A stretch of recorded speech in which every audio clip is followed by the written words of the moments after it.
Welcome to Fringe Fanatics with Chad Lee and Chris Zane. And we are back.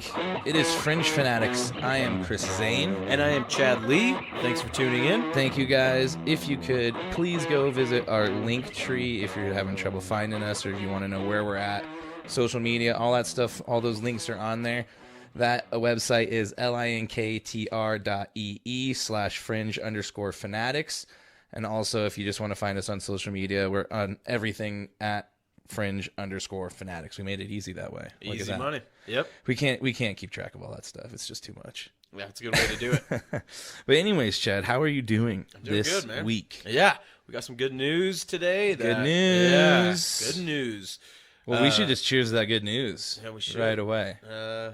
Well, we were going to do the leadoff shot to something else, but we can wait. We'll do it to both. We'll do Yeah. it to both because I'm about that's too much. It is big news. We've been looking for a house to try to rent out again because we had to move. We talked about it last episode, and we had went and looked at a house a couple weeks ago. We weren't really sure on it, and we kind of finagled the landlord a little bit and got him to go down a little. Nice. So it is Beat him up. So far, I believe it's a done deal. Unless like some big hiccup comes through, I think it's awesome. And Yeah, well, it is fingers, toes, everything crossed. right down the road. How far are we talking? Okay, If I walked out your door right now, Okay, that's how long would it take me? When to get you turn off 104th to start heading down to my road, right? Mm-hmm. You take a left, and then there? right. Curve around. Yeah, you take that right afterwards. Remember? Yeah. Instead of taking that right, you go another like 50 feet, Oh. and it's right there. Oh. It's that close. Oh, that's cool. It's pretty. That's gonna be real nice moving everything. Yeah, the U-Haul is just gonna be going Yeah. back and forth. Yeah, It's I can bring nice, the van. man. We'll load up the van. We'll do it in one trip. Oh yeah. We're gonna That's use the cool, boogie man. van. Yeah, no, when you said that, I was stoked. I'm like, Yeah, fuck yeah. I know how finally, fucking. It's stressful, man. Yeah. House hunting, finding a house, renting, anything is stressful It's these just days. moving, so. man. I'm not looking forward to it, but Well, at least it's 5 minutes away. and It could be I'm worse. glad I have you. Yeah, You helped me move last time. that's what I'm here for. Yep. Got the muscles. Big old muscles. Yeah. Lift the couch. Yeah, I'll lift the couch by myself, throw my back out, and be done for 2 weeks. It's all good. No big deal. That's the beauty of being in your mid-30s now. Pop it back really easy. Yeah, pop it back real easy. You're done for a week and a half. That's right. How about you, man? How was your weekend? Weekend was pretty good.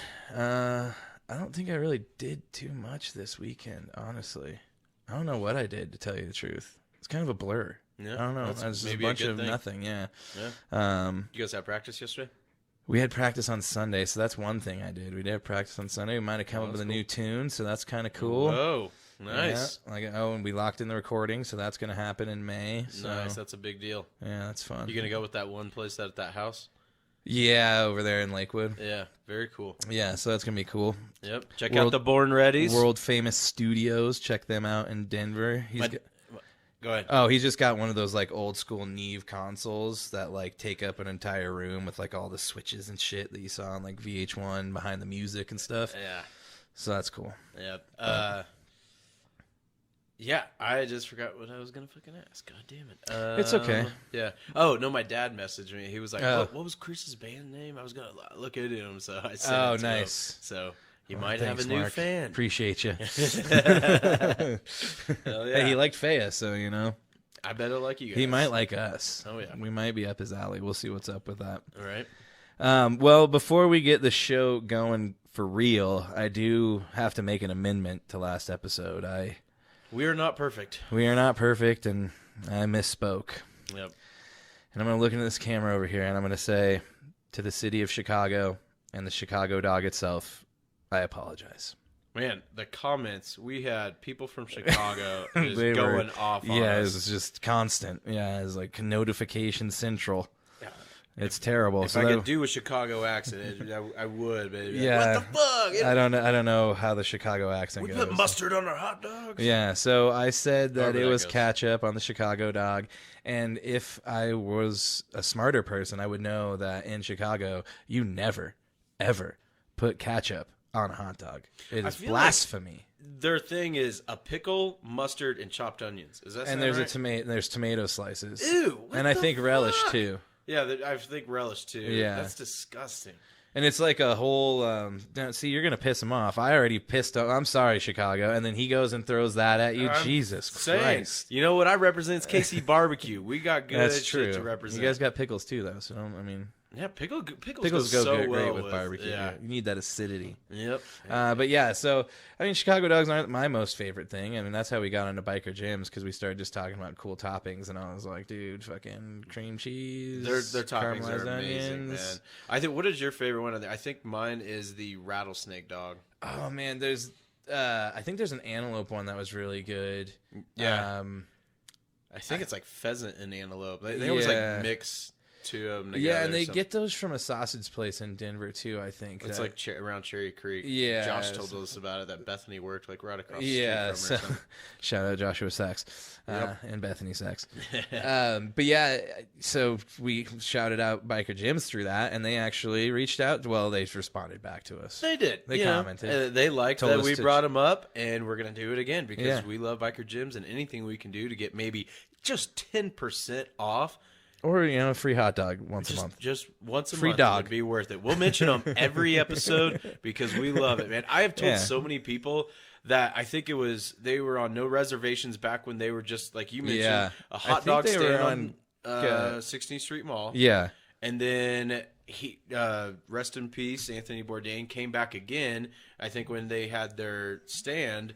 And I believed Triple D. I believe he went through there. Yeah, Guy Fieri. Yep. Oh, yeah. Yeah. They're worth it, man. I love that place. The bleach blonde behemoth. He's a legend, man. He is. What he does for charities and stuff, I can't stand the hate that he gets.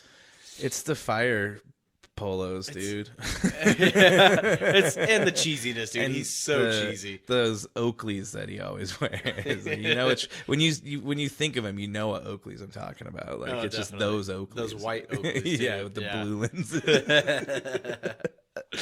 Triple D here. Shit. But we are gonna take the leadoff shot right now, and it's gonna go out to the city of Chicago, even though Chad just fucking dumped on him.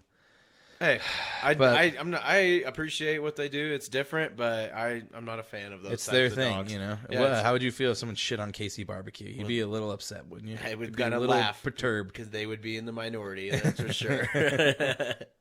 Well, this goes out to the city of Chicago and Chicago Dogs, and to Chad and Hannah on hopefully solidifying a new place. So, thank you. Cheers to them, and cheers to Chicago. All right. The Bears. That's a Chicago accent. There we go. The Bears. The Bears. The hot dogs.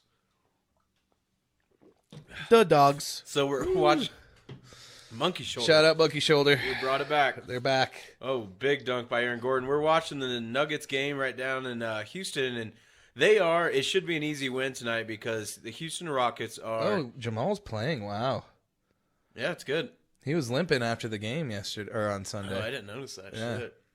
The Rockets are 13-47. Yeah, they are the worst team in the league. Their owner came out and actually said, pray for Victor, I think, or something like that, for Victor Wembanyama. Well, that's what's nuts. That's what I love about the NBA is there's a lottery.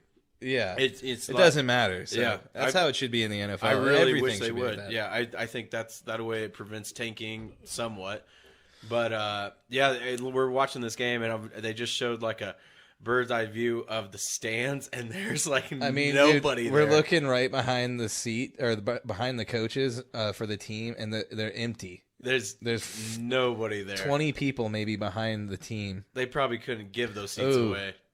Okay, we gotta get back into it. It's tough, man. But yeah, they better win by 20 tonight. I don't know what the spread is, but they better win by at least 20. I'm more worried about Friday night, but we'll get into that later. Okay, yeah, we'll get into that in a minute. We'll get back into that in a bit. But we need to get into a new little segment we're going to try this week as we try and find the ebb and flow of not really having a shitload of NFL to talk about. I mean, we're still going to talk about the NFL in this segment, but it's, Well, like it says in our name, we are a sports podcast, not just football, so we cover all different types of sports. Yeah. And so we haven't talked about baseball in a while. Yeah, so this is going to be the introduction to baseball in this new segment. Yeah. Which we're tentatively titling Headlines. Headlines. Very original. Yeah, maybe we'll have some like bulletin sounds, like a newsroom, maybe like a newspaper boy, like get your newspaper, get your headlines here, headlines. Who knows? If anybody else I'll just do that. I'll just headlines here. That sounds good to me. Let's use it. So it'll be something like that. But anyways, headlines is basically just going to be, we're going to run through a couple of like the bigger sports headlines, the big ones, the groundbreakers, the ground shakers. Yeah. What makes the news that week? Yes, and in this first edition, we, are getting into the Jake Paul versus the Fury brother. Did you watch it? I did watch it. Fury? Tommy Fury. I almost called him Tyson. The two T's threw me off. Yeah. That's why I was hoping you were going to say it. And then I just stood there and hung on that. I was like, versus, and you're just looking at me. I was like, he's not going to say it. Yeah, I should. I Tommy Fury. He's a furry. I did watch it. It was, I think he outboxed him the entire time. Yeah. I think at one point in the third round, Tommy Fury had over like 100 like significant strikes, and I think he landed 44, and Jake Paul was at like 60 or 70 and only landed like 20. And it just looked like he fought a boxer for once. It wasn't, some guy who was in the UFC and, pretended to be a boxer for a little bit just to make a bunch of money. I was kind of surprised because when I looked at the 3 opponents that Tommy Fury has fought. It's 8, isn't it? He's 8-0. I think it was just 3. Well, maybe it was just his last 3. Maybe it was maybe.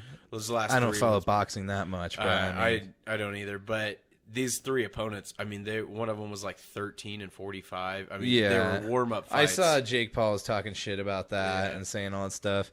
And, I mean, that knockdown was the only significant thing that Jake did. He landed a couple good overhand rights that you could tell kind of shook Tommy Fury. But, dude, Tommy Fury's jab was just picking Jake Paul apart, man. I mean, just constantly. He's got so much reach on him. Yeah, and he's just constantly moving. His footwork was a little bit better. I mean, you could tell Jake Paul is just more of a brawler. And Tommy Fury afterwards said, oh, he's a boxer, this and that. I'm like, yeah, I mean, he's been doing it for 2 years. He's a boxer, but he hasn't fought anybody, and the first time he does, he loses by decision. Well, I really wonder if we should bring it up because it really went viral about the script. Yeah. I mean, who knows? It was actually a very notable guy that was in the UFC and MMA kind of legends, Mike Perry, leaked the script. And, I mean, it was like round for round what should have happened. And what was supposed to happen. Did it follow the script? I didn't ever see it. I had some friends down in Florida that I told you they're big UFC fans. They were telling me that like up to the 3rd or 4th round, it was kind of following the script to a T. And then, obviously it didn't go the result of the script because Tommy won. So I wonder if they were in the like, script, Jake Paul won? I think so. I think he knocked him out in the script. I didn't fully read it, but there was one time I thought Tommy was going to knock him out. He popped him once really good. Really? Yeah. I need to go back through and watch it. We were looking at that house. I wasn't able to. Yeah, I mean, it was okay. The fight before it was pretty good. I forget who it was between, what the guys' names were, but it was a decent fight. Yeah, I was watching that. That one actually looked, and see, that's what I was texting you about. I was like, maybe I did send it to you, but I'm like, I don't understand why they do 8 rounds. Like, it's because it's like it's not technically. It's like an exhibition. Yeah, like it's not like a sanctioned fight. But that's what I didn't get though is that belt was up for grabs. Right. I don't know if that belt was just made up or what. Yeah. And one thing on the knockdown though, I think he slipped.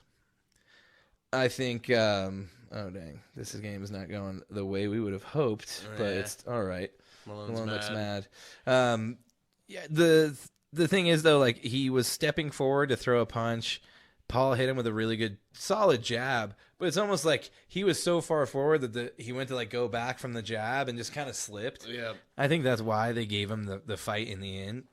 One of the judges was in favor of Jake Paul.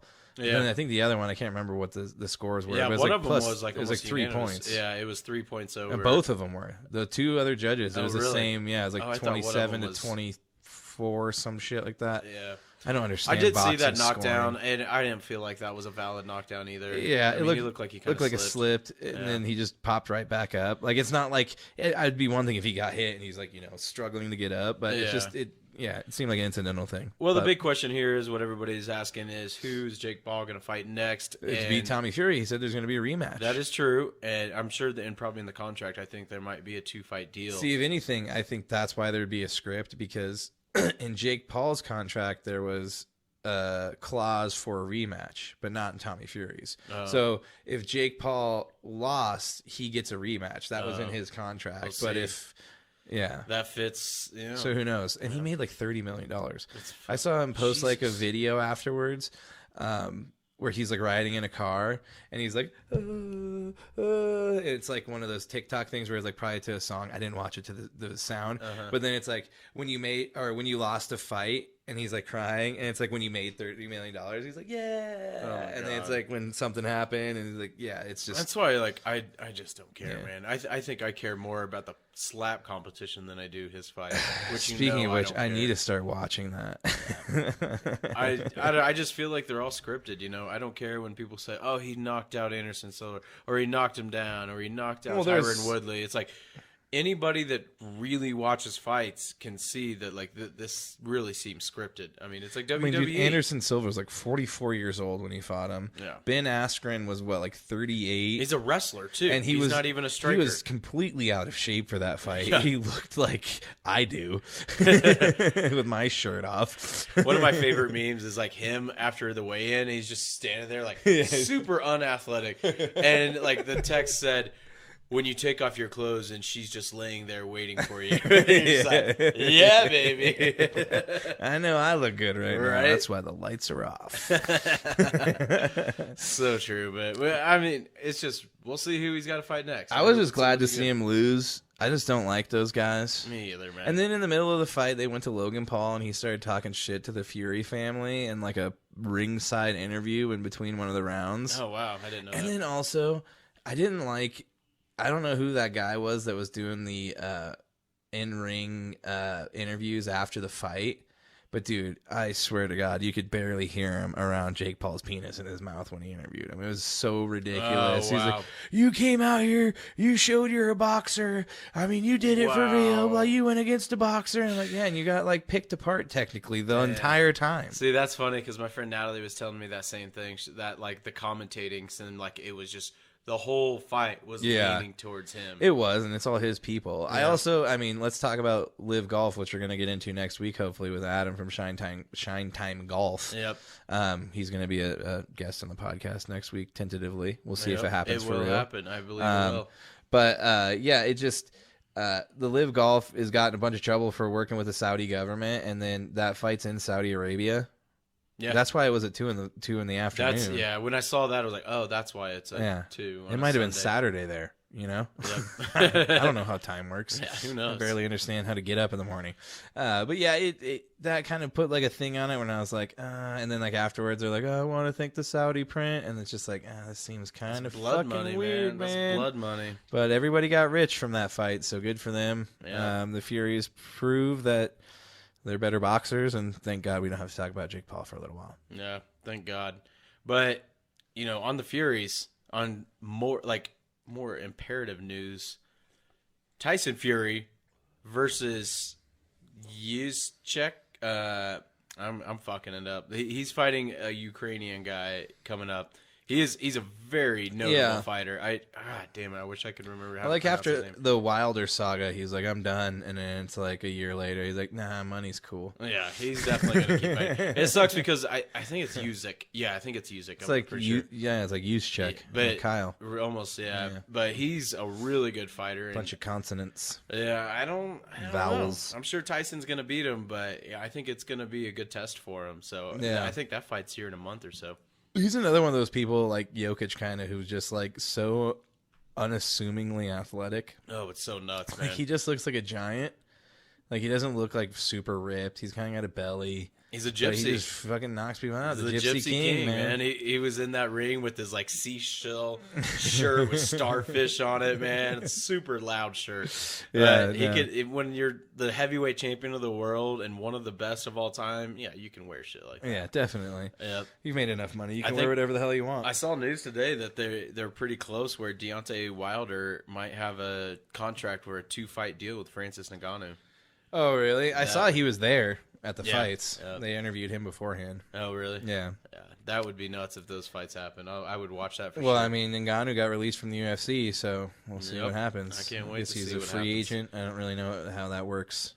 This is like the NFL free agent. If you don't sign, he could sign with Bellator. He could sign with ONE FC. There's Yeah. other organizations he could do, but he's won that boxing money. Yeah, that's a lot of money for that, all that promotion stuff. Yeah. For that Floyd Mayweather money. Yeah, but everybody's chasing it. Well, let's move on to the next headline. Yes, which is going to be cuts in the NFL.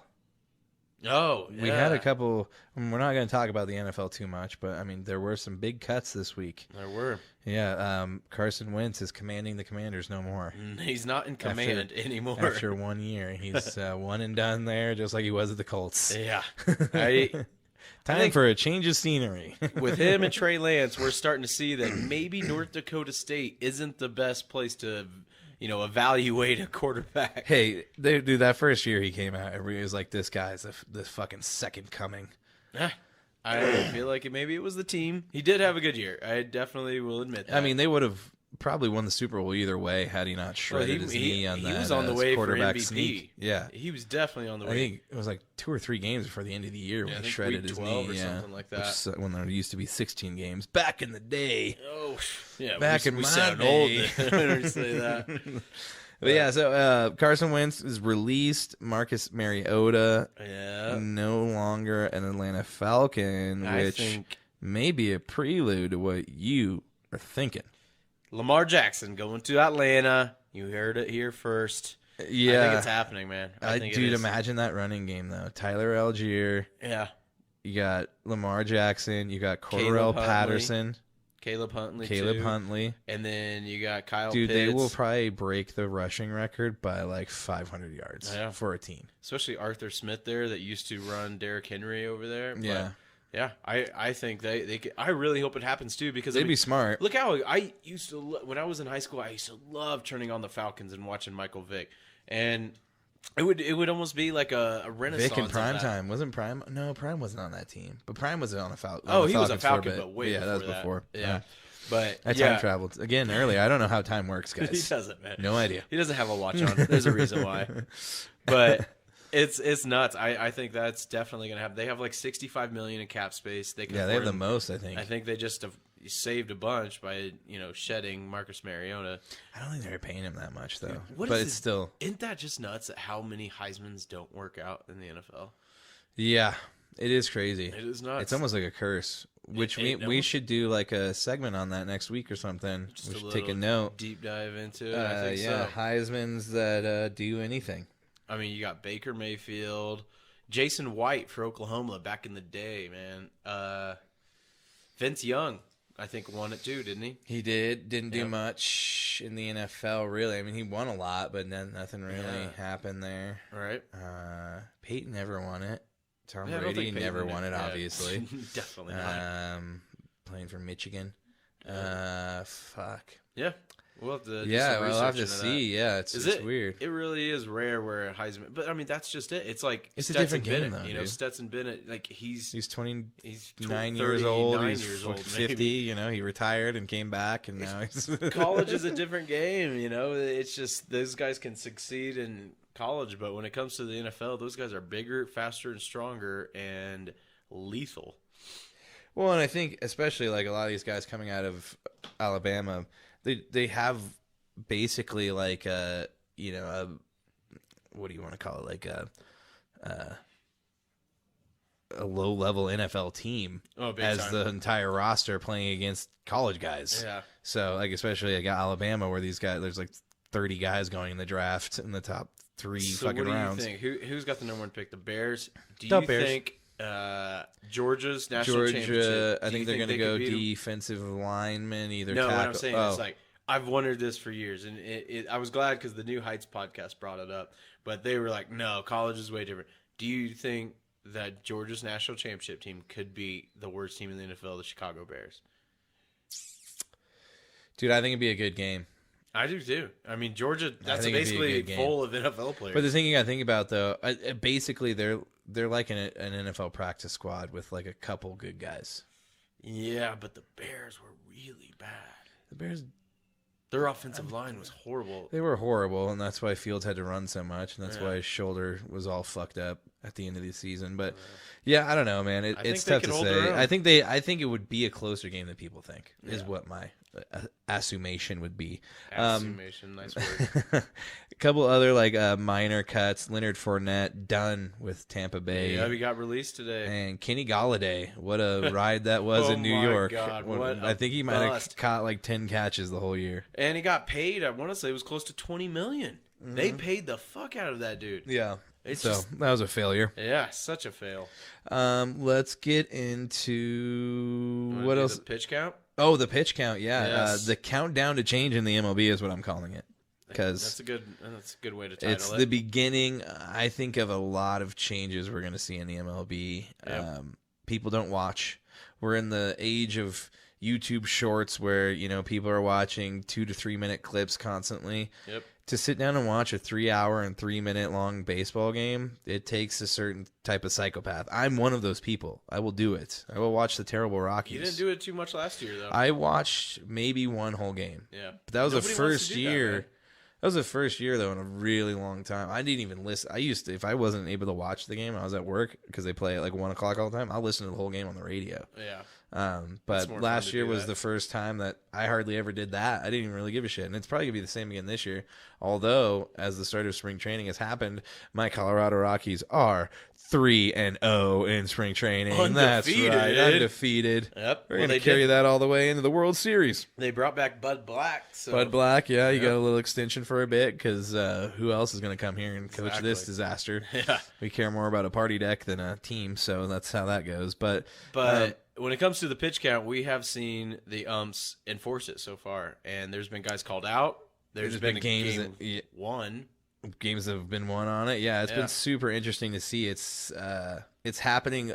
I think it's going to take a while. We're going to see a lot of this throughout the year where guys are just not. I mean, baseball players are the biggest in terms of sports goes, like creatures of habit. Like that's why the batters sit there and they adjust their gloves 50 times or tap their shoes and blah blah blah blah blah blah. Well, now you have like 15 seconds. I was gonna go over this, so I did look it up. The new rule: there is a 30-second timer between batters and a time limit between pitches. After receiving the ball from the catcher or umpire, pitchers are required to begin their motion within 15 seconds with the bases empty, or within 20 seconds with the runners on base. Yeah. Yep. Which makes sense. Yeah. So, I mean, it's going to speed up the game. And like we mentioned earlier, so far what we've seen in spring training in these scrimmage games, it's brought down the average time 23 minutes.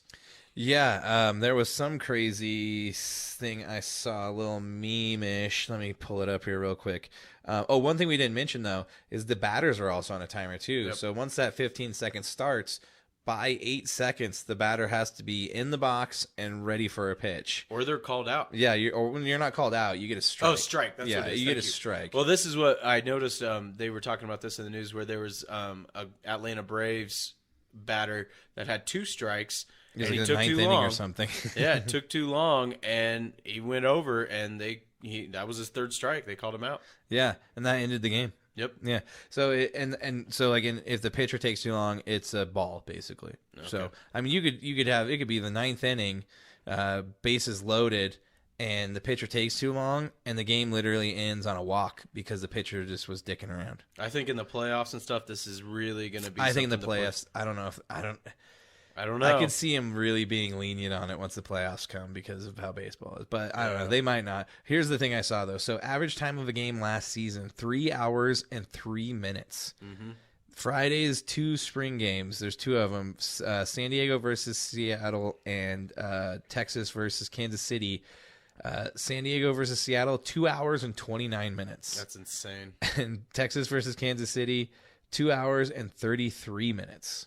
So, I mean, you're talking basically a third of a game almost. I think that's why they're going to really implement it more, because they see where there's the opportunity to really get the viewers more engaged. The only problem you're going to see, though, and I feel bad for these pitchers because most of these guys, we've talked about this before, have been pitching like their entire lives, have put more pitches down than most guys back in the day ever did in their career by the time they get to the major leagues. I think you're going to see these guys get even more gas. I mean, people bitch about the fact that, like, you know, starting pitchers don't even make it past the 6th inning hardly ever. Or and back fifth. in the day, back in the day, guys would pitch 9 innings and go out the next day and pitch. That doesn't happen anymore. And I think now with this, you're going to see guys get even more gas because those guys were doing that in 6 innings, taking as long as they wanted, you know, doing whatever to, you know, rubbing the ball, putting all their dicking goo around, on it. putting all their gunk on it. Yep. Their spunk and gunk and funk. Nasty. and they're still getting gassed by the 5th or 6th inning. So I don't know. I think it's going to make these pitchers. Yeah, you're probably going to use a lot more pitchers. We'll see how it goes, though. This is the beginning of the experiment. So very interesting. And I'm sure this is the beginning of many changes to come to try and bring people back into baseball. I think so. Baseball is worried. Yeah. Oh, one thing that's crazy, and this is another headline thing I just realized.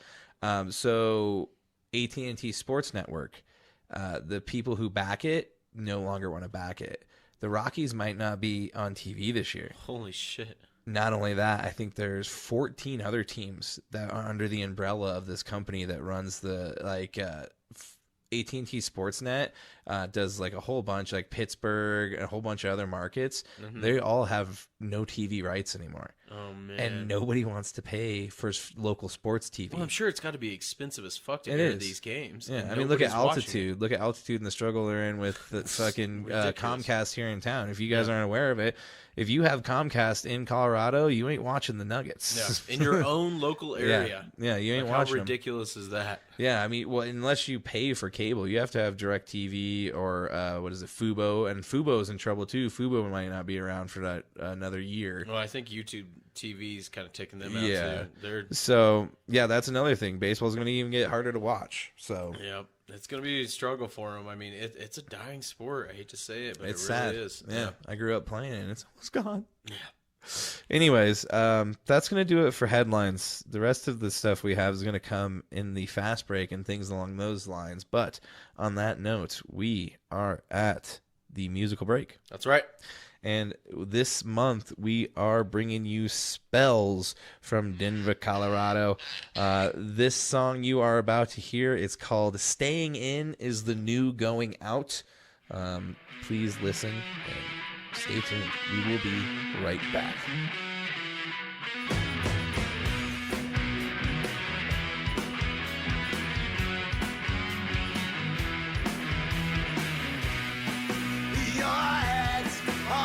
The same in your cap, it's all a name.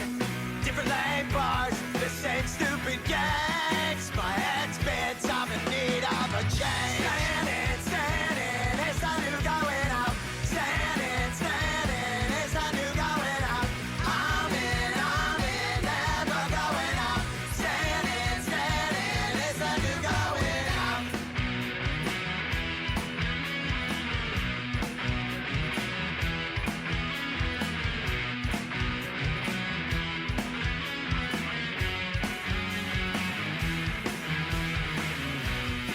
Never been one for suffering fools. Never been one. And we are back. You just heard Spells. Staying In is the new going out. If you haven't yet, please go check out Spells on all streaming services, Spotify, whatever you listen to your music on. And please go check out spellsrules.com. That's SPELLSRULES.com. You can check out when they're playing, get merch, find links to all their songs, whatever you need there. They're going to be, this is it for them. This is it. We're going to be in March. I forget this is a short month. So it is. We're going to have a new person next week, next week, and I'm going to make sure to have it locked down before we get here so I can tell you guys about it. I know you will. Because we kind of screwed up on Spells this month when we didn't really have it locked down until after the first show. But I got faith in you. Thank you, sir. Anyways, we are going to get into the NBA fast break. I don't know what that was. That was but an that NBA was just, whistle. Oh, I was like, is that the wind whistling by as you Kinda break sounded fast? like it. Didn't really sound like a whistle. It was okay. So let's talk about some news in the NBA. Chad, why don't you start us off? Well, we got the big performance by Dame the other night. Yes. 71 points against the team that we're watching the Nuggets play, and he had the highest scoring night of his career. Yeah, 71 points, and the quickest amount of minutes to do it, 39. If we remember when Donovan Mitchell did it this year, it was an overtime when he scored 71 points for the Cavs. Yep. So that's pretty impressive, man. It was cool. I watched like the last It's not even a full game. I think I tuned into it because the Nuggets were playing at the same time, and I was like, I saw the headline. I was like, I got to tune into this. Yeah. I think the Nuggets were winning at the time anyway. I think he hit 13 3-pointers. Yeah, it was insane. I mean, his field goal percentage was off the charts. He was just lights out. And I mean, granted, he was playing the worst team in the league, but that's what you should do against a bad team. Yeah, and I want to say, like, if you look at his, like, past 10 games, dude, he's averaging, like, 45 points a game. Oh, yeah, I saw that, dude. It was like 45, 38. 50. There was only one game I think he was under 30. Yeah, which is insane. I think if it wasn't for the amount of guys that are in line for the MVP, I think dark horse, Damian Lillard. It's easily. just impressive. And what's got to be said about him is he's a guy that's re-signed with Portland. He's not a guy that's joined up with a super team. He's stuck there in a small market team and just he's really like Jokic stuck it out. says, I want to play here my whole career. One of the things I think that just shows you what kind of guy Dame Lillard is, there's that video from like it was like the 2013 All-Star game or something, and like LeBron and a bunch of guys are coming out, and they're all like dancing and shit, and Dame just walks out with his hands behind his back and just stands there, and like the rest of the guys are like, yeah, I remember watching that. and then Dame's just like looking at him like fucking clowns. Yeah, seriously. I loved that video, man, because everybody was dancing around like, it's the All-Star game, and they're serious. And they're like, Damian Lillard, and he's just like, hello. I respect that. Yeah, no, that's cool. I don't have any problem with Damian Lillard. And dude, that guy has fucking dominated the Nuggets in the past to the point where I'm just like, oh, man, fuck that guy. But he's really good at basketball, and I appreciate his approach to it, much like Jokic, where it's just like, I get it, man. You're just about bringing the team that you're playing for all that you can, which is nice to see. You don't see that anymore. So it was 71 points, man. It's just nuts. It is insane. What you would have if you remember playing NBA Jam and you would go through to the settings and crank the quarters up to like 10 minutes. Or you just make your own character in some NBA game and you're like, I'm only shooting the ball. Just shoot it over and over again. Dunking on people, shooting threes. As a 7'5", Victor Wembanyama that you created. And you watch some of those threes that he took in that 71-point performance, like there's a half-court shot too, I think, at one point. There was a really deep one. There was off-balance shots. I mean, God, just whatever he throws up goes in, it seems like. He was one of those shooters that I don't think gets as much credit, especially because he just came at a time when Curry was there, so it's like Curry overshadowed him. But I think he's right up there on par with Curry in terms of a guy that, like, when he's hot, you don't want to.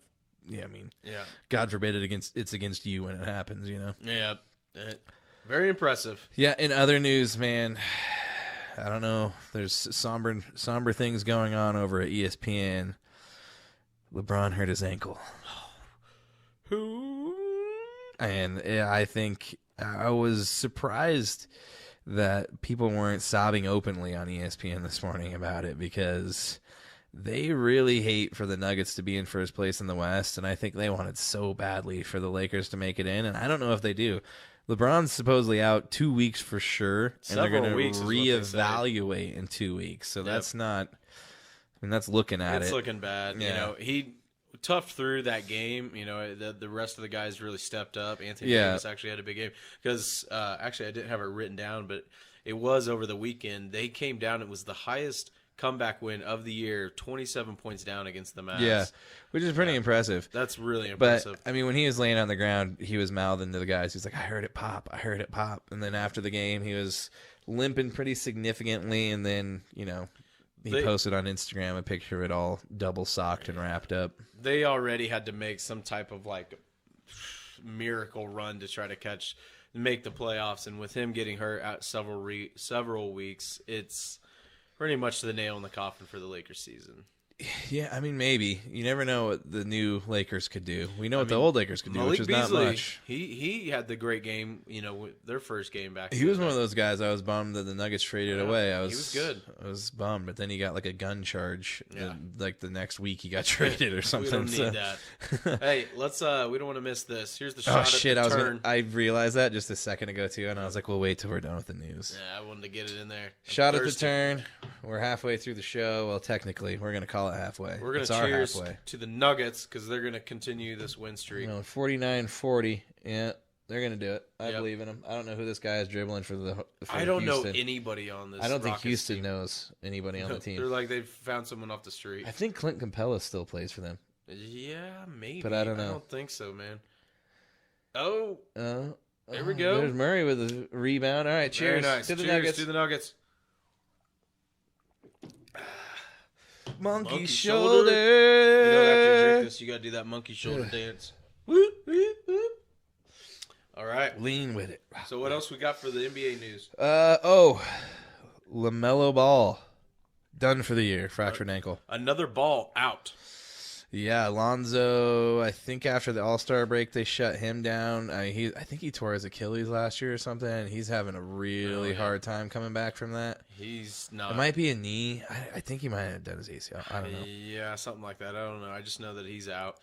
And then LaMelo. Dude, did you see the injury? It was like a ghost injury. It's like what we've talked about with soccer. He dribbled behind his back, and then all of a sudden his ankle rolled, and that was it. Oh, it was like a foot injury, I think. Or no, it was like an ankle, but yeah, he said his ankle rolled, and then it was broke. Non-contact. He just kind of rolled it, and it didn't look that bad. It's super weird.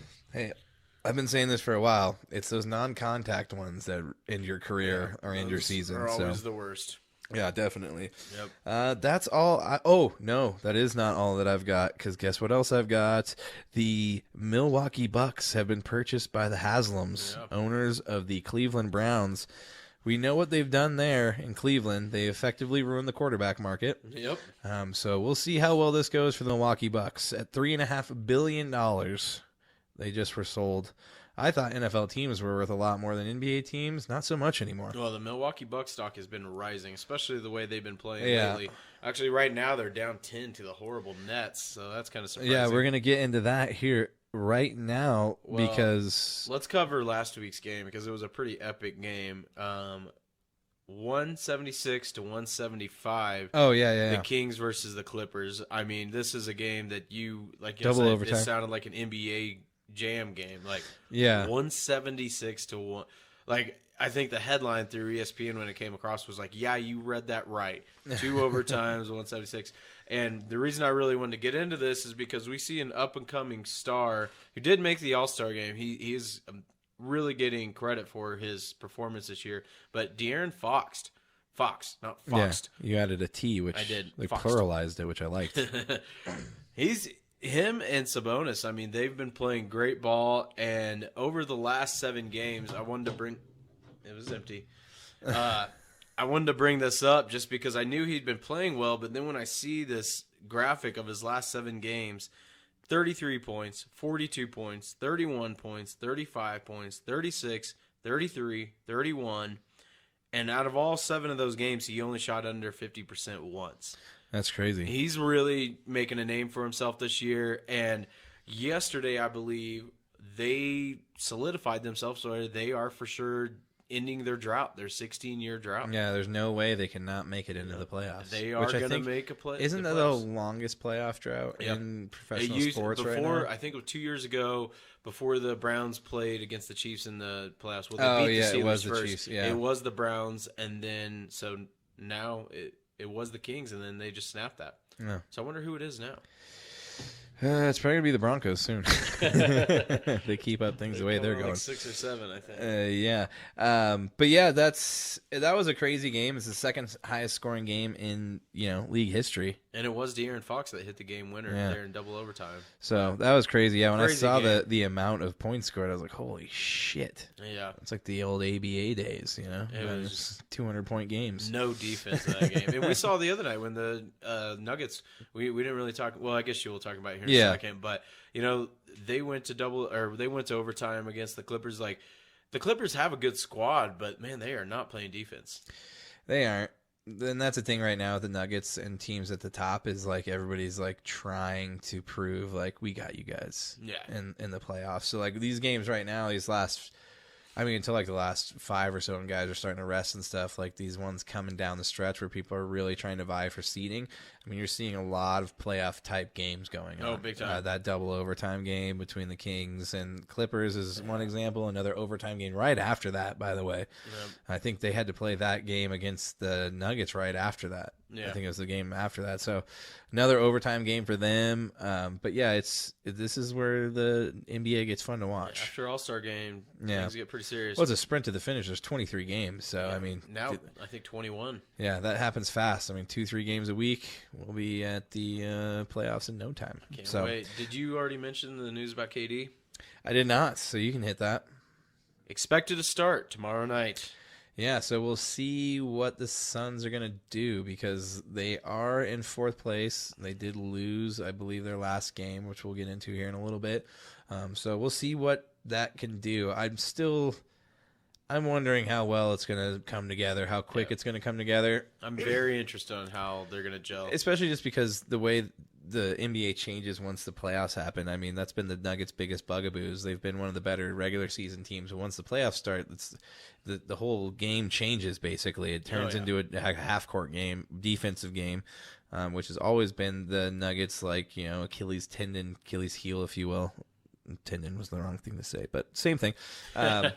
So we'll see what happens, man. I mean, things are changing right now, and it's getting ready to be the playoffs. So, yep. I really don't like Devin Booker. Did you see when during Super Bowl? I don't like him either. They had the Super Bowl going on in Phoenix, and then also a PGA Tour event. And the Waste Management National, the biggest fucking party of all golf. Dude, I want to go to that. It looks awesome. Fun. People just get wasted. But Booker basically came out and said, "These people need to get out of my town." Oh yeah, I saw him bitching about that. Dude, it's better when it's quieter. You've never even won a championship. You don't really get to say that. Your one claim to fame was Suns in 4. Yeah, that's it. And you weren't even the guy that said it. It was some guy in the stands. Guy that beat up another Nuggets fan. Yeah. Anyways, let's get into the fast break. Starting with the Eastern Conference, we have the new first place Bucks. They've overtaken the Boston Celtics, 43-17. Last game they played, the Giannis. Oh my God, I did it again. Why do you keep doing that? I don't know. Dude? I think it's because I had a joke with Meryl for a long time. And this is going to be a little bit of a fucking departure from things, but it'll explain why this is happening. So, I had a teacher back in like fucking 7th grade who I had a computer class. He had like an ongoing joke for like the entire year where he's like, I had your cousin Daya back when I was at my other school. And I was like, I don't have a cousin named Daya, dude. I don't get it.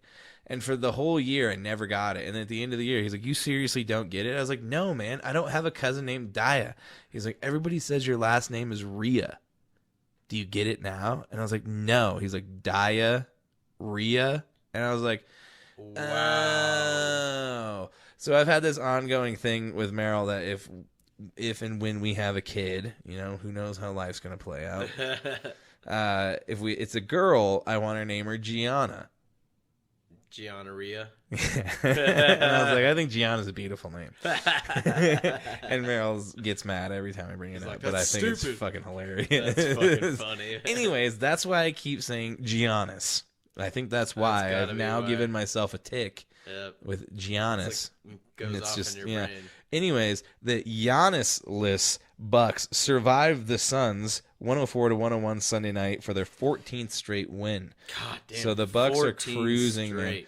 I think honestly, if Jokic wasn't Jokic, Giannis would be winning another MVP. Oh yeah, no doubt. Yeah. Because I mean, right now he's playing with a sprained wrist. And that's he didn't play in this game, but he was battling that wrist and look at that. Before the All-Star break. Just like 5-10 minutes ago when we were talking about him, they were down 10 to the Nets. Now they've tied it up. Giannis has 22 points and 8 rebounds. Look at him go. 9 minutes into the third quarter, or 9 minutes left in the third quarter. Well. So after beating the Suns for their 14th straight. They now have sole possession of first place in the East. Jrue Holiday was the star of this game without Giannis, scoring 33 points.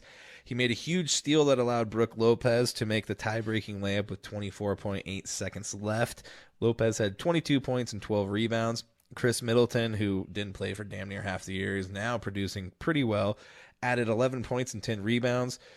The two All-Stars were out in Durant and Giannis, but that didn't stop this from feeling like a playoff game with 14 lead changes. Jeez. So that's kind of what we were talking about. Like, this is that time of year where you're going to see a lot of games like that going all the way down to the wire. Well, I think that's why, you were really curious why Jamal Murray is playing tonight. I mean, this is the point where every game matters.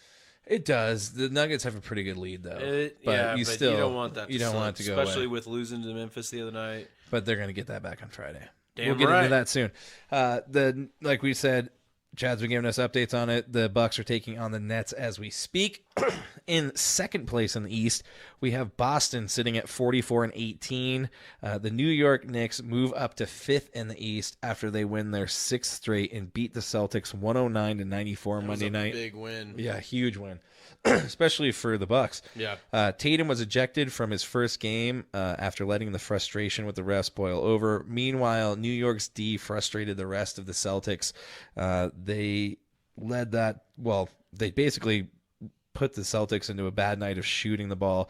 Tatum went 6 of 18, finishing with 14 points, 9 assists, and 7 rebounds.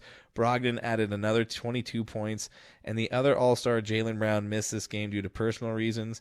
They take on the Cavaliers tomorrow night. So you say Tatum, who was it Tristan Thompson? Yeah, NBA analyst has picked for the MVP. Jason Tatum, he went 6 for 18. Tristan Thompson. Yeah. What did he do again? He has Jason Tatum. I think he was really lucky to be on a bubble Lakers team, is what Tristan Thompson is. Exactly. Yeah, like when you sent me that Tim Legler, tweet the other day of him breaking down Jokic, I immediately knew this is going to be great because we've talked about it, Wojnarowski, and then Windhorst. Those are great guys. And it's funny because they're all guys that have never played in the NBA. Yeah. So, I don't know.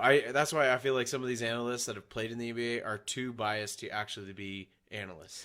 Yeah, a lot of them are, and that's the problem. Yeah, Fuck Perkins. You, Perkins. Yeah. Let's move. They take on, like I said, the Cavs tomorrow. In third place, we have the 76ers sitting at 39-21. They lost to the Heat. Jimmy Butler and his 23 points, an assist shy of a triple-double, lead the Heat past the Sixers 101-99 Monday night. Philly rallied from 11-point deficit. Defecate. Philly rallied from an 11-point deficit in the fourth, only to have Butler give the Heat a 100-99 lead with 1 minute and 28 seconds left. He then added a free throw with 8.1 seconds left to seal the game. Harden had a chance to win this game but missed a three at the buzzer. Embiid had 27 points, 12 rebounds, and Harden had 20 points and 10 assists. They take on the Heat again in a home-and-home back in Miami tomorrow. So another MVP favorite lost. Is that what you're saying? Yeah, at this point, Embiid's got to get past Giannis to even have a chance at talking to Jokic about taking over the first place in the MVP race. In Embiid's head, he doesn't. It's him and nobody else. Like that's the way I really think. It must be nice to be delusional. Yeah, and he can have great stats. Oh, I could have a 40-point game, but lose. That's the Sixers exactly. in a nutshell. So the Sixers, I don't know. I mean, we're biased about Embiid, but anyway. And like I've said before, that is really rare for me because most times if it's a Jayhawk alumni, then I'm always going to be in favor of him, but not him. It's funny. All the Jayhawks guys don't like Embiid. No. He's just full of himself. He was only a one and done, which to me, it doesn't even really count as an alum. Most of these guys are, though. That's why the fucking NCAA is so stupid. But we can get into that at a later date. We agree to disagree on that. Yeah. I love the NCAA.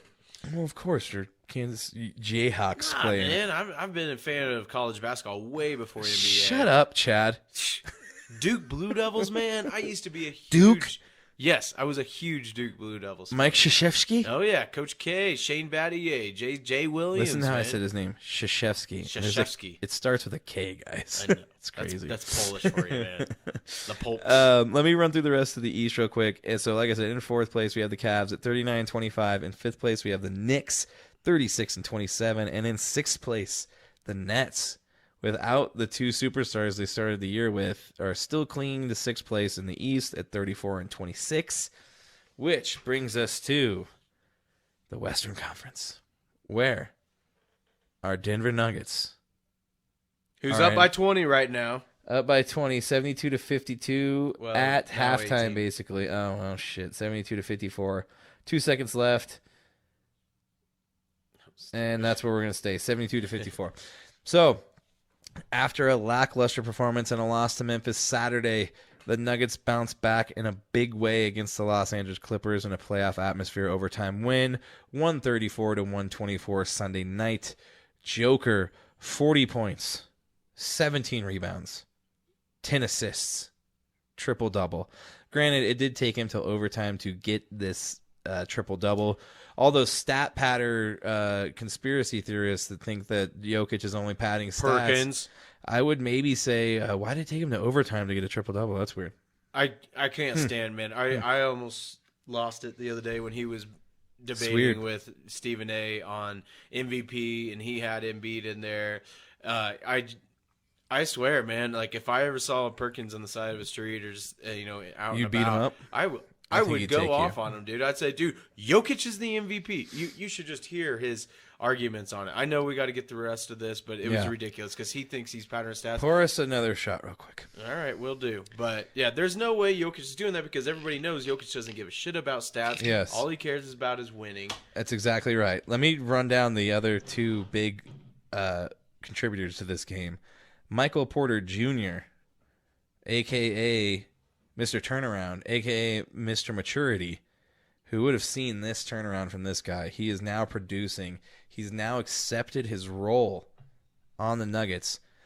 29 points, 11 rebounds, 4 3-pointers. 67% too. Yeah. Yep. And let me take you to Jamal Murray. 21 points, 10 assists, 5 rebounds, and 4 3-pointers. So you've got 3 double-doubles, three double-doubles, and 1 triple-double technically, with Jokic, Murray, and MPJ, just those 3 guys. Yep. This is a playoff team. This was a playoff performance. When you have 3 guys that account for over half of your points, that is what you consider a playoff lineup. Well, that's why, guys like Barkley and stuff say that this is the deepest team in the West. Take my hand, Chad. I want us to take a deep breath right now. In through the nose, out through the mouth. It's finally happened, though. We've got guys coming around. KCP. No, not just KCP. I'm talking about guys in the media. Oh, I see what you mean. Okay, Yes, okay, I yes, gotcha. yes. We've got guys coming around. That's where I was going. I probably right. should have filled you in on All right, my bad. big I didn't know idea where you're here. going with that. We've got guys coming around. You said the other day on PTI, Kornheiser Yep. went off script talking about the Nuggets. Did you see that clip? I didn't watch it. Okay, it was great. So Tell me about it. Yeah, Monday, the first headline. If you guys don't watch PTI, it's a great show. These guys are legends. The first headline they wanted them to talk about was, of course, the Lakers comeback and then the double overtime win. And then Tony stops him and says, "That's not the headline we need to get to. The headline we need to get to is the Nuggets winning in overtime against the Clippers." Thank you. And he just started going off to why that was such a pivotal win, how there were so many bench players, so many different guys stepping up, Jokic's play. It felt so great to finally get that. It's happening on the 4-letter network. They're coming around slowly but surely. Espen, that's right. Espen. Tim Legler Oh, as well. that was fantastic. A beautiful breakdown of Jokic's dominance. It was too.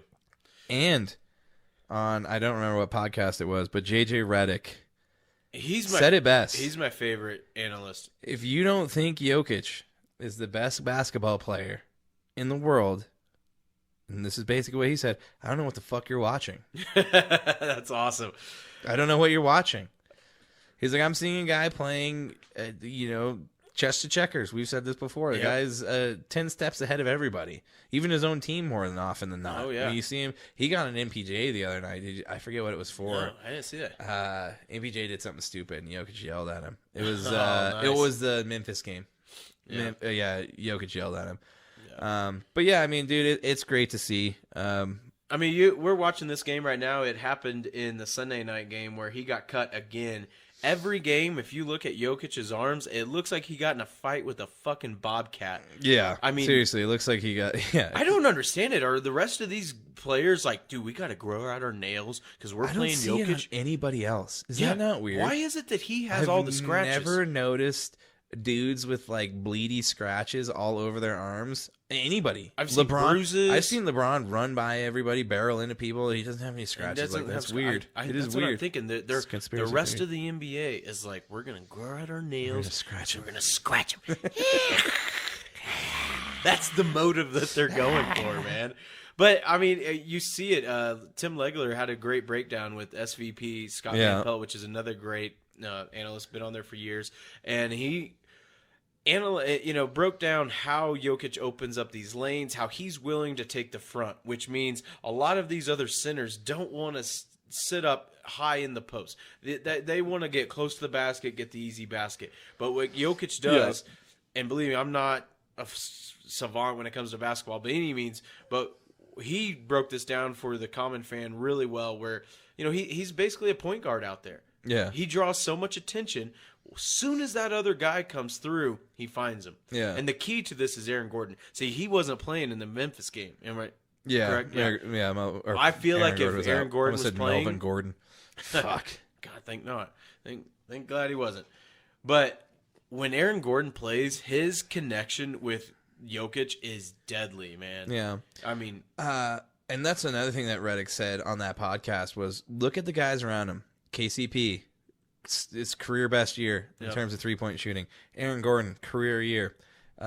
You look at guys like Jamal Murray. Finally getting back, because the 2-man game between him and Jokic is where it's at. Oh, it's amazing. That's what's going to win us a lot of playoff games when it comes time.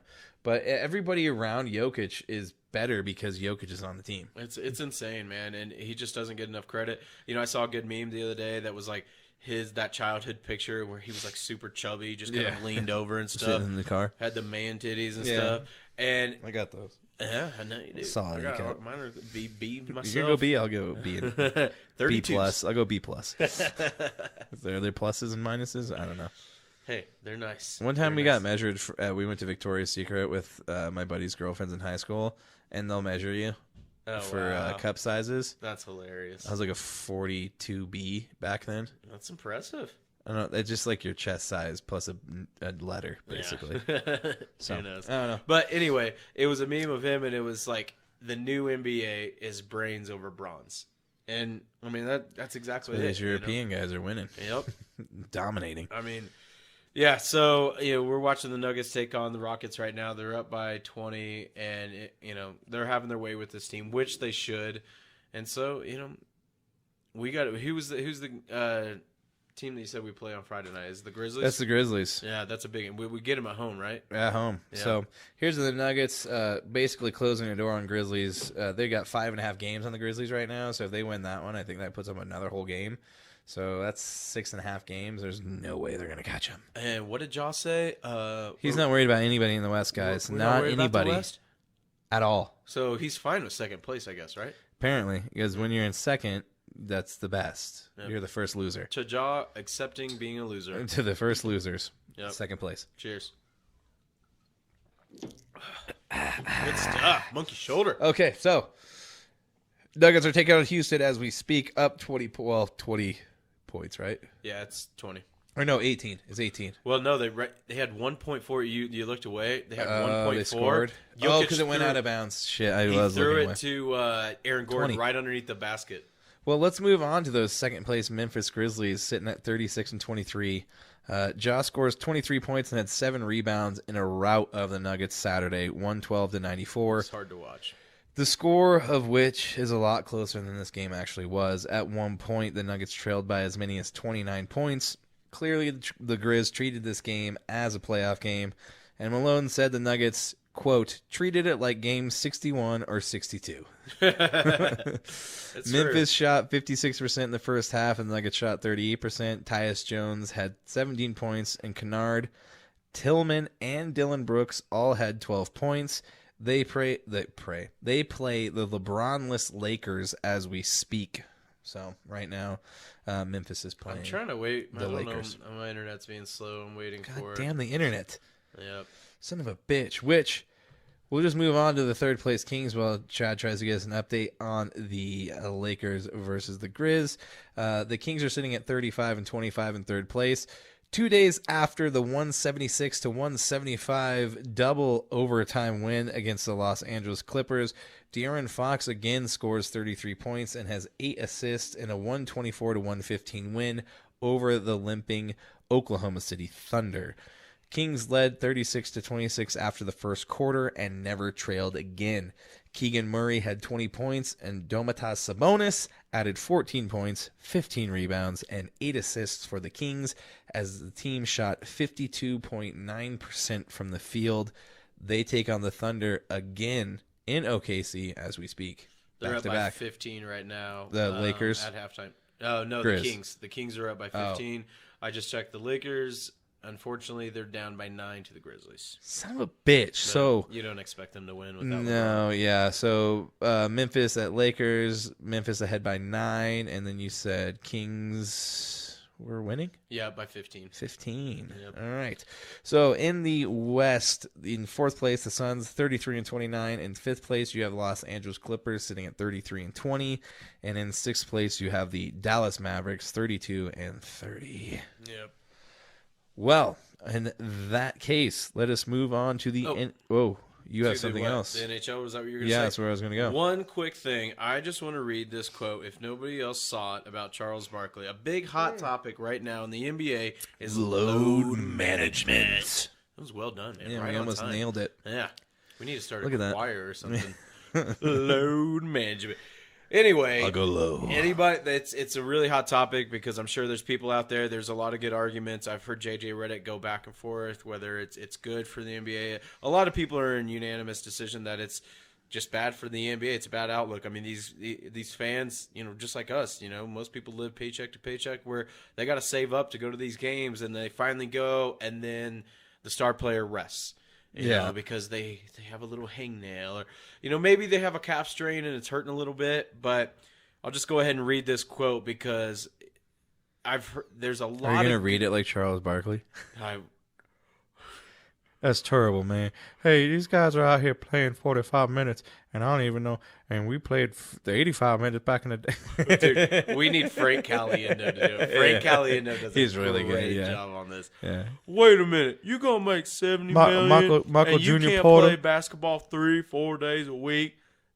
They fly private. Okay, I'm not going to They fly private. We flew commercial back in the day. The thing of it is like there is a lot of good argument. The fact that like I said, JJ Redick he's really smart when it comes to some of the good. Playing devil's advocate for this, when there's a lot more possessions in these games than there were back in the 90s when Stockton and Jordan were playing. These guys are at much faster pace, but I really think he drops the hammer when it comes to ending the argument with this quote right here. Charles Barkley says, wait a minute, you're going to make $70 million and you can't play basketball 3 or 4 days a week? They fly private. They got the best medical staff ever created. People work in the steel mill every day. I'm pretty sure they're tired too, but they go to work every day. That sums it up, man. I get it. But when you go to the steel mill, you're not steel milling on the biggest steel milling stage against the biggest steel millers in the steel milling world. Well, that's just it. When you have that stage, you got fans that I want to watch you. And I mean, I get it, dude. I'll play both sides of the fence. I think it's bullshit. I really do see both sides of it. I think it's bullshit, and if that's the case and load management's happening, cut the fucking games down. If that's the case, we don't need 82 games. You don't need back-to-backs. That's been our thing for a while. Get rid of back-to-backs. Back-to-backs is the big thing. Because that's It's just it. travel. You know, when you hear the argument, okay, let's cut it down to 72 games. Well, when it gets down to the CBA agreement, you know the owners are going to be like, okay, well, you're going to take less money. You're playing less games. Dude, you know, that's why if we started working 30 hours a week, we're not going to get paid the same. Guess what's about to happen? The CBA. Lockout. Yeah. We're staring dead at a lockout. I'm really worried because about the that. players have gotten way too much power, and the owners are about to just fucking drop the nuts on the table and be like, "Hey guys, guess what? We make the bet at the end of the day. We're the owners. You get to sleep in it." Yep. So we're gonna see what's gonna happen real quick because the CBA, I think it's next year. Yeah, I believe it's next year. It's coming up, and we're gonna have a stoppage of play. I think the Players Association. We're gonna have. We might miss some games. We might get to 72 games anyways because of the lockout. So we might just get to it just because of circumstances. Might have 52 games. Who Who knows? knows? Yeah. They might get their wish. So we'll see what happens, man. But I just want to get that in there. I really do see both sides of it because I was all in favor of like, oh, they need to play, and I do hate the back-to-backs. I hate that the players have to do this because. But then when I heard Reddick's explanation of like the kind of advanced analytics of how the game's just played at a much faster pace. There's a lot more possessions. And this is the one argument that I'll always have. Just playing both sides of the fence is these guys have played more basketball than a lot of those guys played in their NBA career by the time they get to the NBA. Basketball gets played year round. You have these kids playing basketball if that's your sport and your parents realize that's what you're good at from 6 till they're, whenever they can, however far they go. But the good argument to that is, and there's a lot of evidence for this, the medical staff behind these teams is far larger. They have 17, 20 different medical staff. It's the wear and tear, though. It is. Wear and tear. The human body is a human body. There's stints that we have. You look at those guys. Back in the day with Stockton and Jordan and Malone and stuff, they had maybe like 5 to 8 guys on the medical staff. Nowadays, you have the best medical staff available to get you ready to play. Yeah, that's my thing, though. Like, when Stockton and them started playing, though, it wasn't until, like, high school and then college. Oh, yeah. I know. And like I said, most of these kids, like 8 playing, 50, 60 games and practicing and shit, playing competitive travel ball now and shit like that. So I get it. But, at the end of the day, times are changing, and we're going to have a stare-down showdown here in a little bit with the CBA and the owners. So It's a touchy subject. We might not have basketball for a little bit. We're going to take a quick break, and we will be right back. Please hang around. And we are back. We just got back from a quick break because we have new things to do now. We got to change memory cards around and things. We're figuring this out as we go. We're flying by the seat of our pants. I don't really know what's happening right now. It's gonna work. It's gonna work. I'm hoping this is our first episode where we release a multi-angle episode. We ran into a few things. My computer, this little lovely guy right here that you see in this angle, is a little old, and we're having issues with me being able to edit it. So I'm going to see what the capabilities of Nick editing it is from Midnight Pros, and she might be able to get it done, hopefully in a timely manner, but I don't expect her or hold her to that because she's got a lot going on right now. So we're going to kind of see how this goes. I said last week was going to kind of be the test episode, but it's this episode, so this is it. This is the test episode, so we'll see how it goes. But on that note, we are going to get into the penalty box. We're going to talk about a couple things in news in the NHL. Patrick Kane was the last, he's like the biggest guy to go and get traded in terms of the NHL trade deadline. He goes from the Chicago Blackhawks to the New York Rangers. They're going to send 2 picks, a 23 second-round pick, which could improve to a first if the Rangers make the Eastern Conference Final, and a 23 fourth-round pick. Chicago is going to retain 50% of his $10.5 million contract, and then the Arizona Coyotes, which didn't really have anything to do with this, were brought in to take on half of that 50%. So they're taking on a quarter of that 50% that Chicago's taking on so that they could facilitate the Rangers not having enough cap space to actually sign Patrick Kane.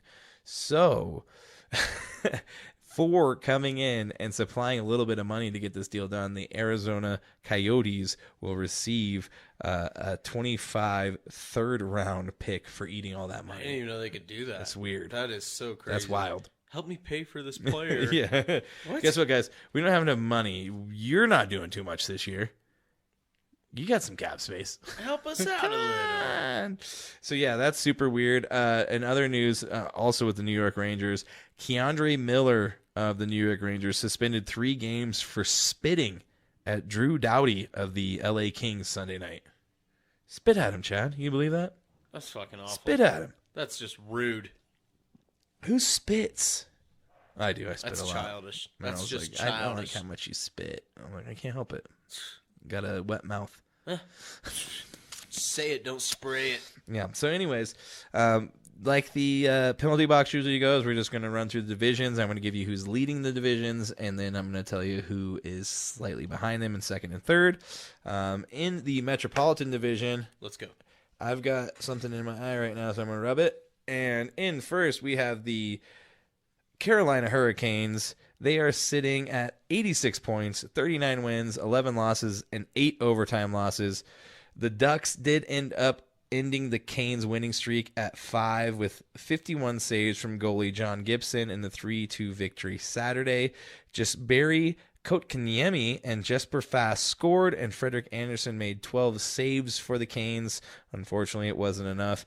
They had a lot of opportunities. They just never found the net. They take on the Golden Knights tomorrow. In second place in the Metropolitan Division, you have the New Jersey Devils sitting at 83 points, 39 wins, 15 losses, and 5 overtime losses. And in third, the guys we just talked about for the majority of the breaking news for the NHL, the New York Rangers are sitting at 77 points, 34 wins, 17 losses, and 9 overtime losses.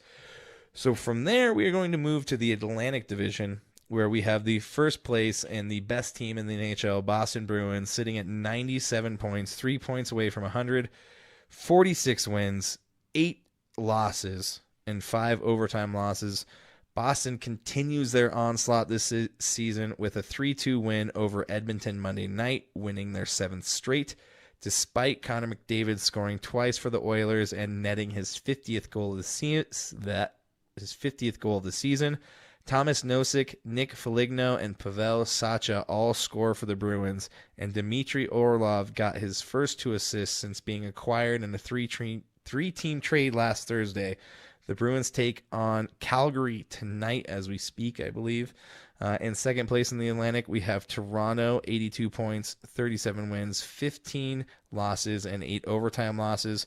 In third place, Tampa Bay Lightning, 78 points, 37 wins, 18 losses, and 4 overtime losses. Moving into the Central Division, which is the one we care about, in first place, you have the Dallas Stars sitting at 75 points, 31 wins, 16 losses, and 13 overtime losses. Vancouver blows a 2-goal lead, but manages to defeat the Stars in overtime Monday night, 5-4 at home. Jamie Benn had a goal and an assist, and Jake Oettinger made 16 saves for the Stars. They have now lost 6 of 7. Things are not looking good for the Stars. They are skidding. In second place, you have the Colorado Avalanche, who just beat up on the Western Conference leading Vegas Golden Knights last night, 3-0. That was a big win. Big win. The Avalanche are surging. I think they've won 6 straight now. They did just make a trade for Jack Johnson, one of the former... like the old boxer? Yeah. Former Avalanche who was on the Stanley Cup winning team last year. He was traded to... or I think he just signed with Chicago at the beginning of the year. So we played Chicago the first game of the year. He was here for the banner raising ceremony. He stood with all the guys in the Avalanche in a Blackhawks uniform as they rose the banner into Ball Arena. And then shortly thereafter, here he is back again with the Avalanche. And he's going to be a big contributor going down the stretch with all the injuries they've had. They now have another big defenseman who's been here before and knows how to win Stanley Cups, which is something this team needs. They need a little bit of, the rallying cry to kind of settle things as they roll into the playoffs. The Minnesota Wild are sitting in third place, 72 points, 33 wins, 21 losses, and 6 overtime losses. which is going to bring us to the Pacific Division. In first place, you have the Vegas Golden Knights, 76 points, 34 wins, 19 losses, and 6 overtime losses. Vegas is held scoreless as they lose to the surging Avs 3-0 last night. Like I said, this was a game that just was dominated constantly by the Avs. Gonna stop you real quick. You can, because I've been on a roll for a bit. Nikola Jokic has just hit his 100th career triple-double. Jesus Christ, that's 24. You know what that means right now, 23-0 with triple doubles. That would lead you to believe We're gonna win this game. they should win this game. 100 career triple doubles, man, and then we're only into the third quarter. There's 4 minutes left to go in the third quarter. I don't know what was if that stat you said? He had 9 triple doubles by the third quarter, and everybody So else in now the league this gets makes 7. 10. Yeah, Yeah, and that's the nuts, rest dude. of the NBA has 9. Yeah. Or no, so he now has 8 career triple doubles into the third quarter. Oh, that's right. The rest of the NBA. The rest of the NBA. He's almost tied with the rest of the NBA in triple doubles by the third quarter. That's ridiculous. That man. is insane, people. Did you see where, I know we just keep going on this, but No, just it's all real good. quick, Kevin Durant and LeBron James came to his back and kind of defended him as far as like he deserves the MVP. They should, because they don't. Yeah, definitely. But it's nice to see the other players because the rest of the media doesn't. It's so. the media. It's the dude. media that It's the doesn't. fucking Yeah. media. The This is players what happened know. last year too. Yep. The media the whole time up until it came out, they were like, "Oh, it's not Jokic, it's Embiid, it's Embiid, it's Embiid." It's called voter fatigue. Yep. You know, we're gonna see it with Patrick Mahomes going forward too. Yeah, that's true. So in the Pacific, in second place, you have the Los Angeles Kings, 74 points, 33 wins, 20 losses, 8 overtime losses. In third place, the Oilers, who we spoke about earlier. Connor McDavid got his 50th point this season, which is pretty wild. 72 points, 32 wins, 21 losses, 8 overtime losses. One thing I do want to mention, to jump back to the Avalanche real quick, Mikko Rantanen scored his 40th goal of the season. He is now the 4th Avalanche player to do that same thing. So it's a big thing for him. 40 goals. This guy is not even the best player on the team, and he's now leading the team in goals and has set a record that's only been done by 4 other Avalanche players. So That's a pretty big way to step up when everybody else has been hurt. So, yeah, that does it for the penalty box. So we are now going to let John Daly serenade you. Chad was just looking at the TV like something crazy just happened. Dude, Jokic just elbowed this guy in the fucking head. To take an elbow by a 7-foot Jokic, like, he's holding up Chris the one- Marlowe's holding up 100. I don't know for what. the triple double. Oh, for triple doubles. Yeah. Nice. That's crazy. Yeah, he just elbowed the fuck out of this guy right in the face. Well, Let's now see I if got to they watch show- this because I hope they show you a looked like replay. you just saw a ghost I when thought it he happened. got okay. They didn't show Damn a it. replay. Damn it. So yeah, you're right now, because Chad interrupted me, are about to hear You're welcome.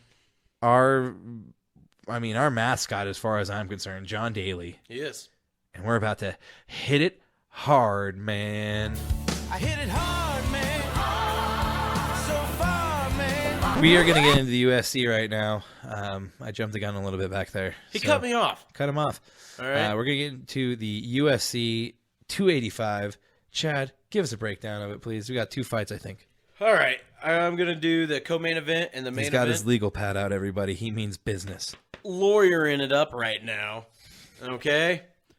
So, huge pay-per-view coming forward. We've got John Jones coming back for the first time in 3 years. The GOAT. Pretty much the Greatest light unanimous heavyweight ever. greatest fighter of all time in the UFC. He's had his struggles, his legal troubles. You know, He likes the we won't weed. get into that. Yeah. More like the cocaina. Oh, is the cocaine? That's what it was. Yeah. Son of a bitch, man. He's had his troubles, just Vegas to in trouble. party. But when it comes to inside the octagon, he is pretty much the unanimous GOAT, and he's finally coming back. I'm previewing this. I'm totally worth it. Having a great night when my parents are coming in town. We're going to go see Joe Coy. Won't be able to watch it, but I will catch all of the highlights and try to catch as much as I can and break it down for the next episode.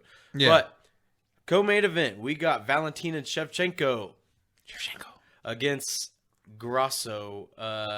What is her first name? I basically have Alexa Grasso. When I wrote this down, I basically have Valentina versus blank next victim.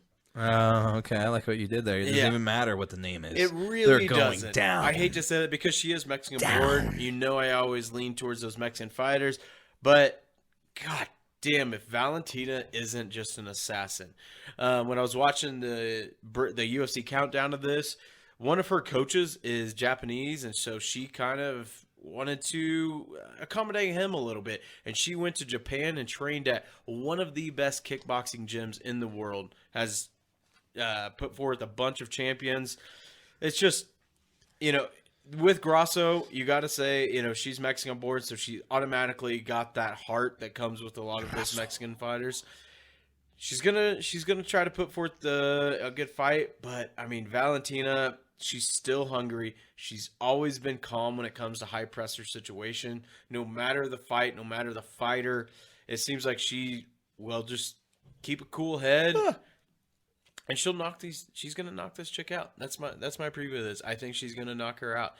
That's why it just seems like next victim. I mean, she really is one of, along with Amanda Nunes, Ronda Rousey. It is no question Valentina Shevchenko We is thought one Jessica of the ghosts. Andrade, but not anymore. Yeah, she's Blanchfield.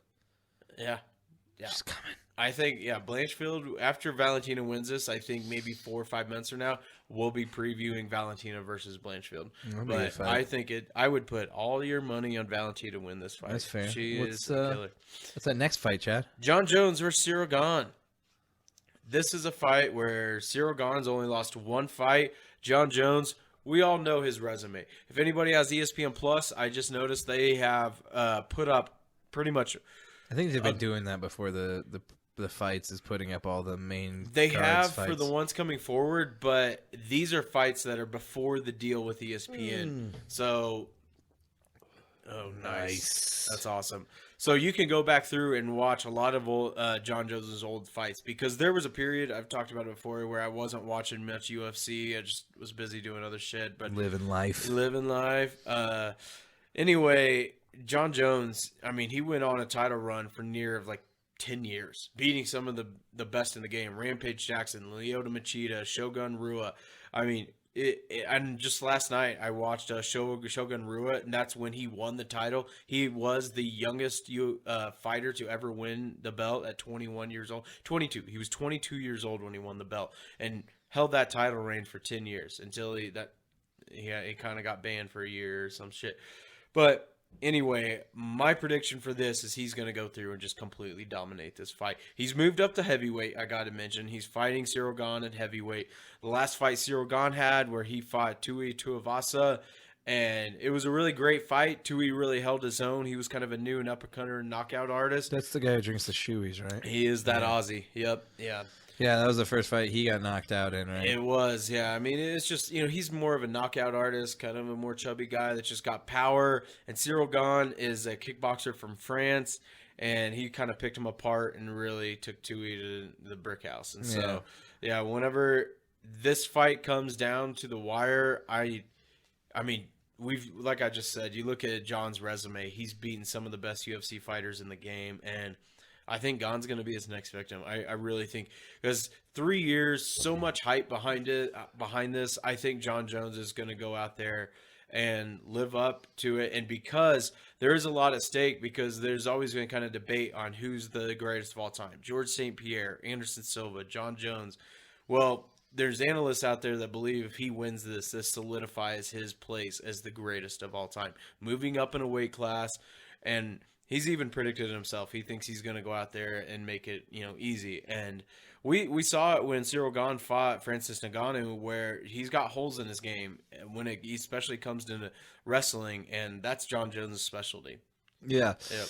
I mean, yeah, we'll definitely see what happens. I'm looking forward to it. It should be a good fight regardless. So just real quick, I'm not going to get into it too much, but it's on the main card. Check out Bo Nickel versus Jamie Pickett.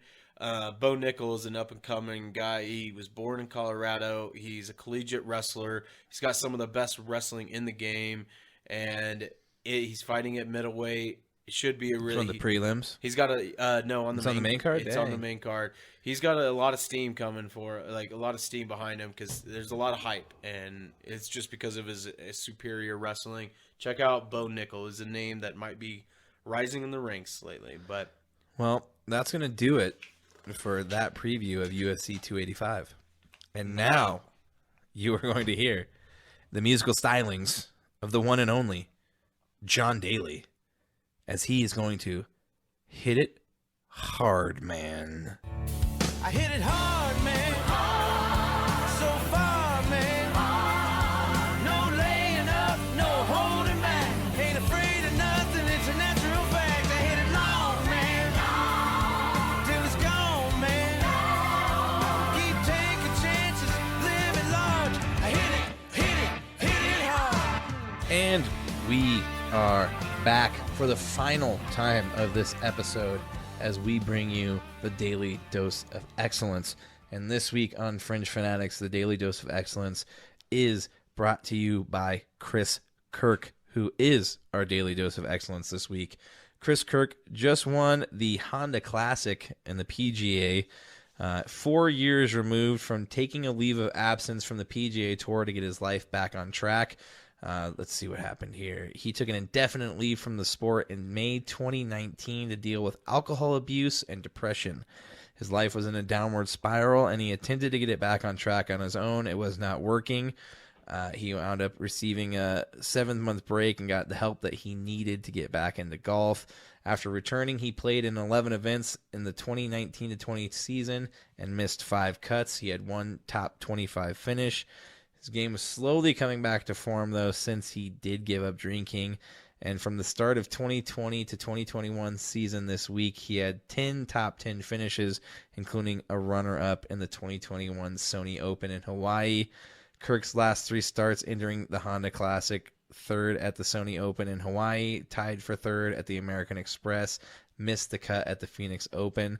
It's just a cool story to see. This guy basically gave up on his dream because he realized that, his alcohol abuse was ruining him and all that he was trying to achieve. And he was able to come back and reach the pinnacle again, which is really tough to do. I mean, you see stuff. That's like one of the reasons why Tiger was such a huge story after basically almost dying in that car crash and then coming back and competing in majors, and not only just competing, but actually doing pretty well. Yeah.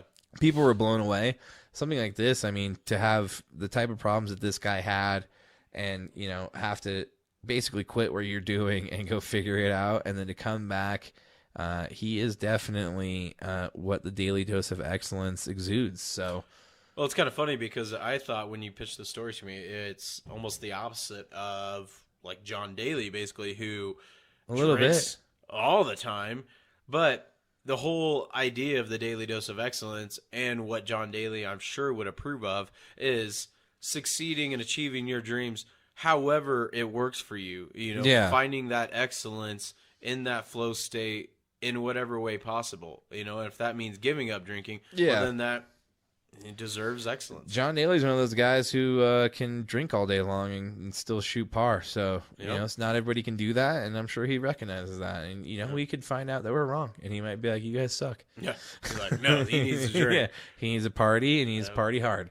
Right. I don't think so. We're going to say that he doesn't, but in a change of events, we are going to do a dry cheers. And just a quick quote from KIRK. He said, after winning the Honda Classic, I'm so grateful for my sobriety. I'm so grateful for my family. I'm so grateful for everyone that supported me throughout the past 3 or 4 years especially. Thank you so much. So, we sit here, we drink, we have a good time, but what I've always said, the 3 words that I'm almost going to get tattooed on my body because it works for any different type of intoxicant: everything in moderation. There you go. Yep. Most of us can't do that, though. So... Yeah. On that note, though, I mean, we are going to cheers him. We're going to do an empty cheers to Chris KIRK and him winning the Honda Classic, which I guess is the last time that it's going to be called the Honda Classic, and we'll take the drink because you don't want to. Oh, yeah. I mean, God forbid you get cheers bad to luck. you, Captain KIRK. Yes, indeed, Captain Chris KIRK. I mean, it's the last time it's going to be called the Honda Classic, so he's got that for him. He'll go down in history as the last person to win the Honda Classic. And he'll go down in history as a guy who overcame a bunch of shit to get his dream back one more time. So we're happy to have him as our Daily Dose of Excellence this week. And on that note, Chad, we're here. We did it. We've done it. Another episode. We should probably just pour one more shot just to end this episode. So you do this that. is just for us. Yeah, this is for us. I feel like that just seems wrong. I think it's bad luck, too. Like, Hannah never wants to cheers if she's got water. She says it's bad luck. Oh, yeah. I think this qualifies for the same thing. Yeah, I agree. If we cheers and we don't do it the way we are supposed to do it, we'll go to hell. Yeah. I'm pretty sure. And Chris, coming into next episode, we will be in March. Yep. Which means March Madness. That's true. So any of you out there that are interested in college basketball, I will be getting into that. And I'm actually going to learn some stuff about it, too. There was one other thing we want to talk about, Chad, which I don't think you mentioned. You might have, and I could have forgotten it. What's that? It's the end of Black History Month. Oh, thank you. I am glad you brought this up because we know that we have listeners from all over, but... He stiffed me on my drink a little bit. I'm going to tell a little bit more on that. Tell me if I know what he's doing. He's trying to be responsible. Did you... Yeah. I didn't do that much. There we go. Yeah, there we go. Just keep it going. Just keep it going. Just keep it going. There we go. All right. You can finish it off. But we do know we have a lot of listeners here in Denver, and I just wanted to bring this up. The NBA on NBA.com did a cool thing where the whole month of October they did the top 10 places to go eat for Black-owned businesses. So I just wanted to read off. This was in each city, correct? Each city, yeah. But that would take too long to go through each city. Yeah, we're not going to do it. If you want to go find your city, go to NBA.com. Yeah, check it out. But I want to do Denver's. Number 1, African Grill. Number 2, Jenna Ray's Wings and More. That sounds pretty good. That does sound pretty good. I love wings and more. I want to try some of these. Number 3, the Jamaican Grill, which I've heard a lot of good things about. That's over there on 6th, I believe. Okay. Number 4, Konjo Ethiopian food. Never really had Ethiopian food. Have you? I don't think I have. Yeah. I don't think I have. I would try it. I'll try anything. Yep. I love food. Le French. Okay. It's got to be French food. I don't know what that means. Fair. But Nola Voodoo Tavern, that out of this whole list, that sounds like the place I want to try. Nola Voodoo Tavern, that sounds like someplace I would go. Oh, definitely. Yeah. Voodoo in New Orleans food, yes. T. Lee's Tea House. T. Lee's? Alliteration there. Yeah. I like it. TK Surf and Turf Kitchen. That sounds pretty good. Oh, yeah. I love surf and turf. Oh, yeah. If it turfs, I'll surf it. If it surfs, I'll turf it. You can't just surf. You got to But not turf with a TERF. That's bad. No. We don't like the turf. That's J.K. Rowling. We don't like that. We like TURF. Big difference. Very big difference. That's awesome. Whittier Cafe and then Welton Street Cafe. If any of you want to support Black-owned Where's the Welton businesses, Street Cafe at? Probably on Welton Street. I figured that, but I was hoping you'd give me a cross street. You didn't have that information. You failed me. Pop quiz. When was the War of 1812? Probably in 1792. So you can't even figure that out. Well, go check those places out. We want to support Black-owned businesses and all businesses, but especially those businesses. And one thing we really want to support is ourselves. We do. To Fringe Fanatics. To Fringe Fanatics and to everybody out there, if you're listening, please go like, share, subscribe, and follow, and rate us 5 stars on whatever you're listening or watching to us or watching to us. Watching to us. Hey, and I noticed last week after that YouTube, that thanks to you with your great editing put out and the clips, we saw a pretty good spike on the views. Any way you guys watch us, we appreciate it. We know this is entertaining, so keep it up. Share it. Here's my thing. If you watched even for 5 minutes, just share it. No. What does it take to do? You just share it. That's it. It's just a click. And then of you know a what it button. does? It goes to all your friends. And if you shared it and your friends think you're cool, which we all know your friends think you're cool, they'll watch it. And then you know what that does for us? It gets us more views. It gets some more likes, gets some more follows, gets some more ratings, and the ball starts rolling. We want that snowball. It's like a snowball effect. And the next thing you know, avalanche. That's right. Avalanche. To the Fringe Fanatics. To Fringe Fanatics. To you, my friend, and this beautiful journey we're on. Let's hope it keeps cruising. It will. It's going to. Sail along. Let's take it all the way to the top.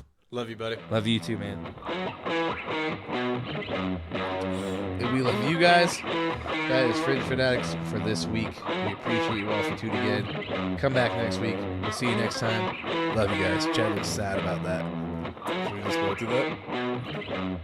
Yep. That's the thumbnail for this week.